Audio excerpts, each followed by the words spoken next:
The biggest thing to happen to VR is this tiny. Welcome to the Pimax Dream Air SE launch event.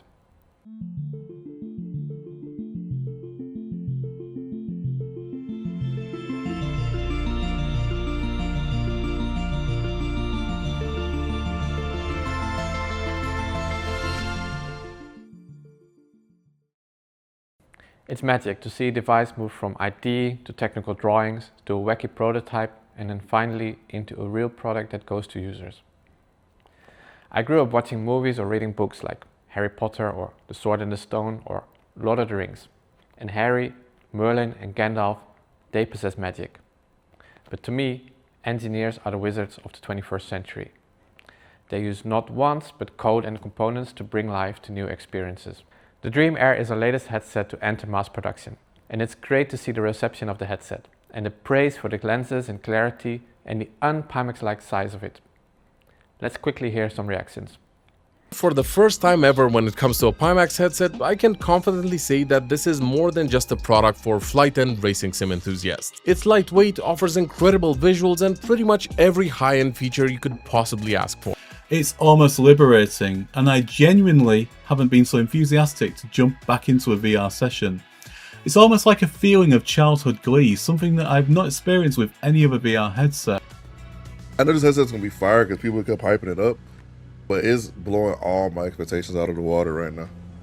Did I say dinosaur? This is without question the best VR headset I've ever had the privilege of using and wearing. So today, it's time for another one. Like the Dream Air, it's the smallest Pimax headset ever. And what is so exciting to me are the integrated features like tracking and audio, and especially the price, making this the most accessible small form, high-end PCVR headset by a big margin. Let's take a look at the final Dream Air SE.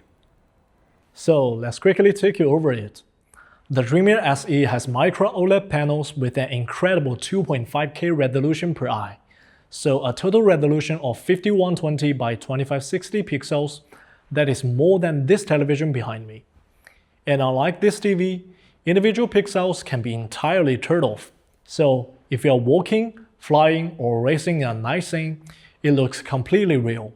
I've recently spent a lot of time in Ghost Town, and yeah, it just feels so real.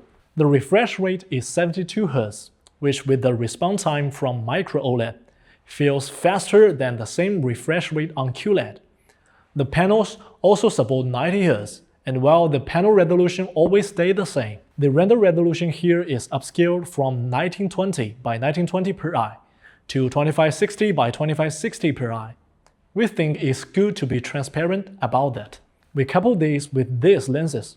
These have been integrated on again since summer last year and again since January this year, to really refine, test, refine again and nail down the edge-to-edge clarity, sweet spot, and minimize brightness loss, and minimize glare. With the Dream Air, Pimax has proven it can develop pancake lenses, as they are often praised as the best in the industry.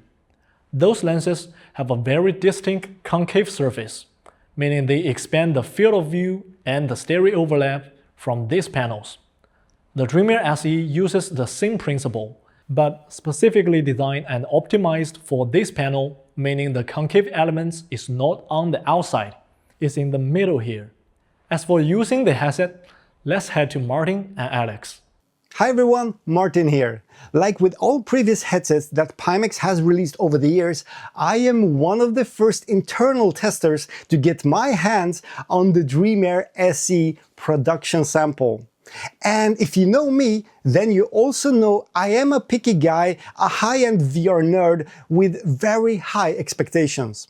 So coming from the Dream Air as my daily driver, I wasn't really sure what to expect from this SE version.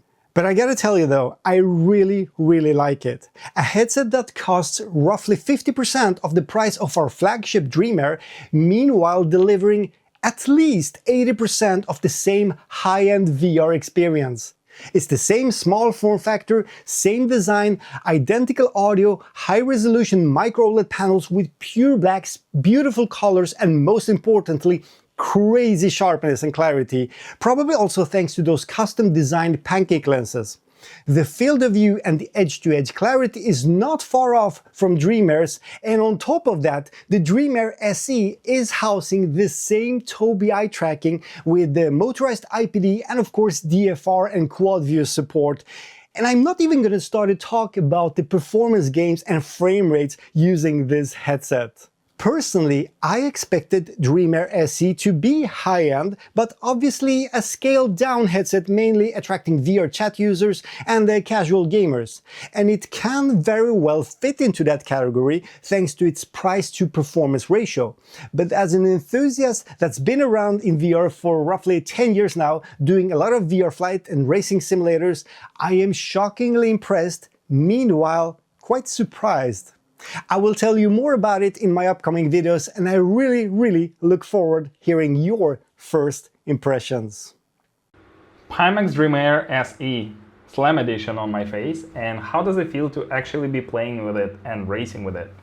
And I'll tell you that basically it's wonderful. The resolution here is very high. It's higher than on Quest 3 by 50%. Second, I have very nice, very contrasty, punchy blacks and very contrasty perception of the colors overall in the scene. All thanks to micro OLED screens, of course. Additionally, the size and weight of it is extremely sweet. Yesterday I've been playing it 4 or 5 hours straight, and I didn't have any strain on my neck, on my head, on my face. My eyes were perfectly fine. They were not like sweating up inside the headset or something. So comfort-wise, I absolutely love it. The cable is separated left and right, so when I'm looking around, it doesn't really pull my face much, or not at all. And especially once you actually own it for a while, you would totally just hang up the cable a little bit to unload it even more. So you basically can just live in this VR world and enjoy it as much as you want and as long as you want. You have nice audio solution which is built into headset, and it sounds great in my opinion. I'll remind you that it also has eye tracking, so if you benefit from quad views, if you're playing something like DCS, Assetto Corsa, Pavlov VR or any other title with quad view support, then the GPU strain will be even less. GTA 5 in VR with this headset looks absolutely amazing. And nothing stops you from having the most out of this experience, because your headset is comfortable, it's light, the colors are great, the audio is really good, the built-in audio is really good, I like it so much. So I'm driving in this car, listening to the radio, looking at the sunset, and it just feels amazing. I like my VR experience so much, and having the right hardware for the job absolutely enhances the amount of joy I'm getting out of my games. Then let's talk about accessibility. This is really where this headset sets itself apart and why this means so much for the PC VR industry. We can actually put this into 4 categories. First are the features. The Dream Air SE has lighthouse tracking so that it seamlessly fits into a base station ecosystem. But if you don't have those, there's the Slam version with controllers that uses the 4 cameras on the headset for inside-out tracking. It's not just more affordable than having to purchase separate base stations and base station track controllers. It fundamentally opens up more use cases. This headset is so small that it fits into my backpack. I can pack it with a laptop, and when I travel, I can use it anywhere within a minute. But to bring base stations to my hotel room or Starbucks, that is unrealistic. So there's definitely that use case that other similar headsets do not offer. Then it has everything integrated. Eye tracking at no additional cost and integrated audio. So you don't need to purchase another accessories or wear earphones. These speakers are the same as on the Dream Air, and I think they're really good. If I use an example of Ghost Town, the audio is so good. I can hear the wood under my shoes, the smallest sounds of a door opening or something spooky happening. It really adds to the immersion. The second part is why this is so accessible is the comfort. The headset weighs barely nothing and is incredibly small. It's also comfortable, especially with the new face mask that covers more of your forehead. And it has dual fan cooling, one for each panel, so you can actually use this panel at full brightness without overheating the headset and yourself. The third is performance. This we can put into 3 parts. The Dream Air SE uses the same Tobii integrated eye tracking from the Dream Air, with 10 infrared lights per eye and a camera that is positioned well. This solution works for everyone, for all applications. It unlocks better experience in social VR and dynamic full video rendering, which in sims like DCS can double your performance. Then secondly, Pimax Play has so many optimizations, such as tweak for quad views, runtimes, render resolution, and other things. Features like sharpening unlock free performance, because visually, everything becomes sharper, equivalent to raising the render resolution. Then thirdly, the panel resolution is slightly less than the Dream Air. We think for many games, such as social VR, 2.5K is a sweet spot, because it means very balanced requirements for your PC, and achieving high frame rates in VR is much more accessible with a huge range of GPUs. Fourth, the accessibility is a modularity. Despite being so small, the headset is extremely modular.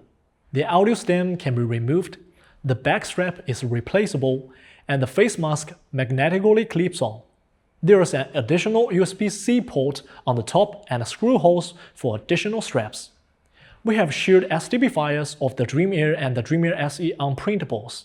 Third parties are making straps and accessories, and we are also developing both a DMOS hot strap and a Halo strap. Then, there are also dozens of software plugins that works directly with the Pimax ecosystem, and there's more on the way as well. We're working on a native Steam VR driver for all Pimax headsets, and an integrated face tracker that works for the Crystal and the Dream Air series and connects seamlessly with Pimax Play. Then last is the price. The Dream Air SE starts at $899, and that includes professional-grade eye tracking and integrated audio. And with the Slam version, there's no need for additional base stations or base station tracked controllers, keeping all costs low. It's great to see that the PC VR industry keeps innovating. We learn from competitors and they also learn from Pimax. And that already started with our Kickstarter campaign in 2017, which paved the way for high-end PC VR, because it proved that the segment was there. All our direct competitors are built on that thesis. And we also stayed true to tethered PC VR when the industry moved towards standalone devices. And we see competitors adopting Pimax pioneered ideas such as the return window, compositor software, and a PC client with configuration options and highly modular headsets. We think PC VR is in a great spot, and the Dream Air SE is one of the most exciting entries onto that market as the world's most accessible small form high-end PC VR headset. We also learned from previous experiences, and the beta test and mass production are already well underway. If you pre-order the Dream Air SE now, you can expect it soon, and we'll add pre-order benefits to make sure pre-ordering is always well worth it. We also apply all these benefits to previous orders, including Dream Air pre-orders from before today. Pre-ordering is always beneficial. If you want to try out the Dream Air SE, come to our roadshow through Asia, Europe, and the US. We'll put a link in the description below. We really hope to see you there, and we hope you come to try out this amazing new headset. Thank you.